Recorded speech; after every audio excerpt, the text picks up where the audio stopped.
Hey there, and welcome to Films According to Chris Wyatt. Today we're trying something a little bit different. Instead of my usual movie reviews, I'm introducing a new show I like to call Movie Musings.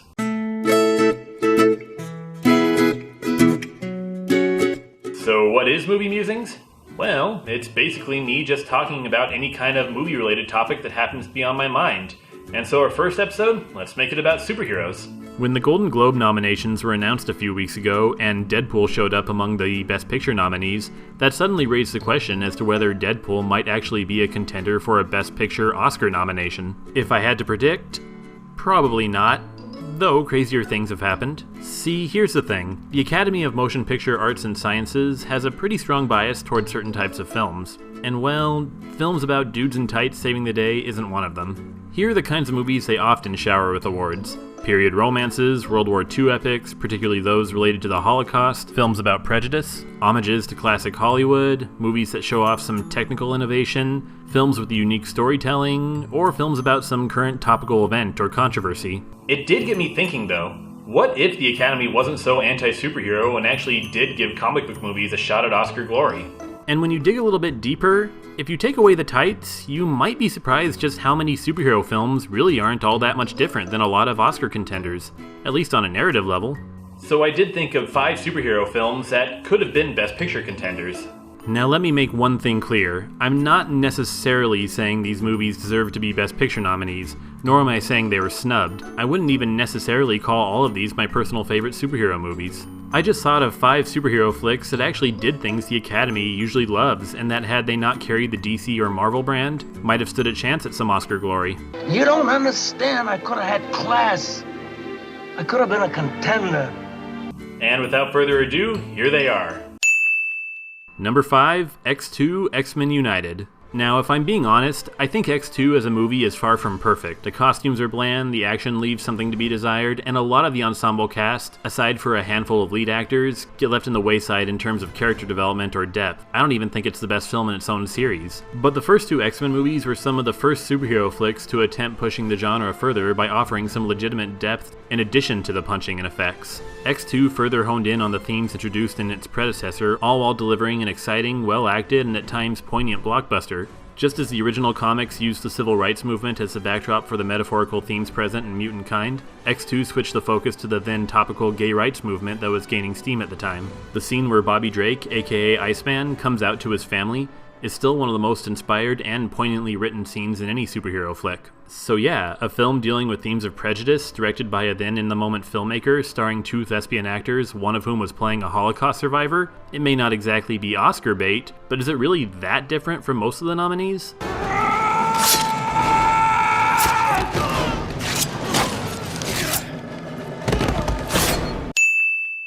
Number 4, The Avengers. All of us nerds knew at the time how big of a deal a film like The Avengers existing, let alone working as well as it did, ultimately meant, though most Academy members saw it as probably just another superhero flick.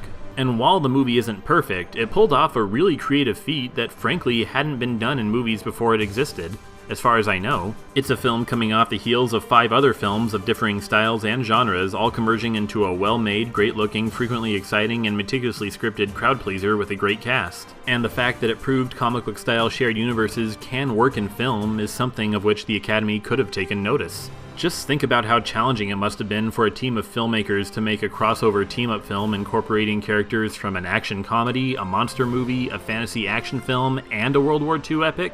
That takes talent. I admit it didn't have much in the way of depth or themes, but then again the artist won Best Picture, and that film's deepest statement was basically, weren't silent films great? Or how about that time Richard Linklater made a meandering, somewhat disjointed, tedious, drawn-out drama that was hailed as a masterpiece all because it followed around some bratty kid for 12 years? The Academy has definitely shown that they're not above handing out awards to films based on gimmicks, so why not at least honor one for a gimmick that's still going strong?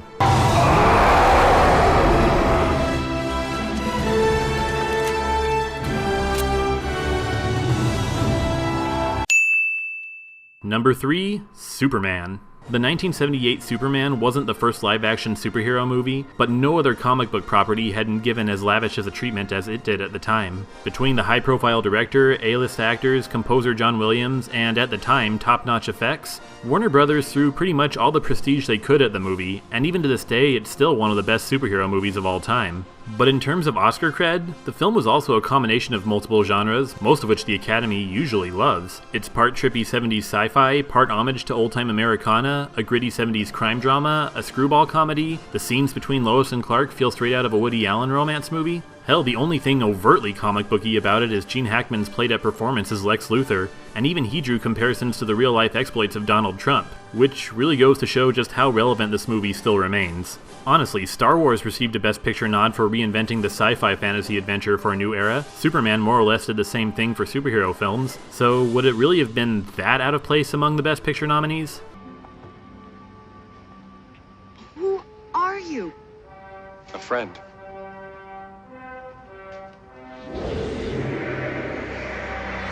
Bye.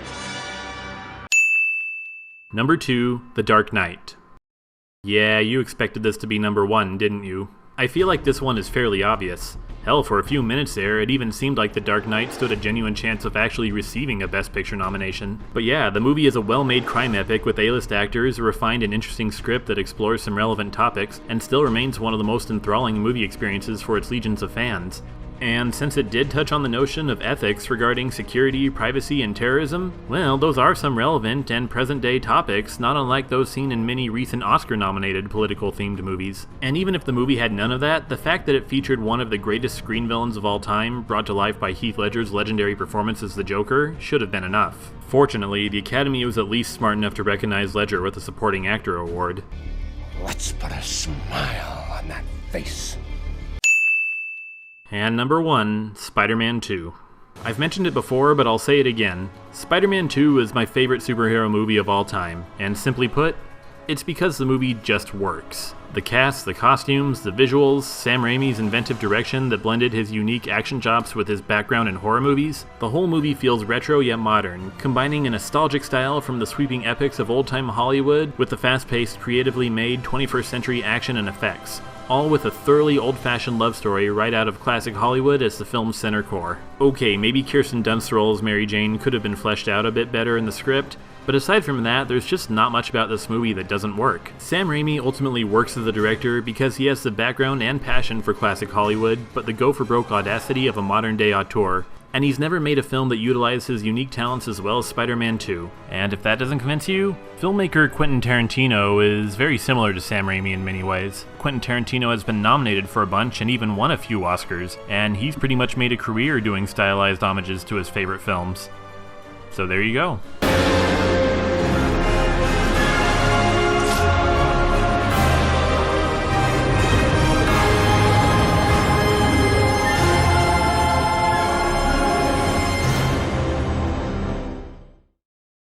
So, will we ever see a superhero film take home an Oscar for Best Picture?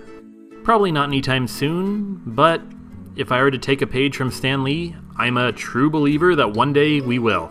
Okay, thank you very much for watching. Let me know what you thought of Movie Musings and if you'd like to see more videos like this. And be sure to like this video, subscribe to my channel, and tune in soon when I get back to the movie reviews. I'll see you next time.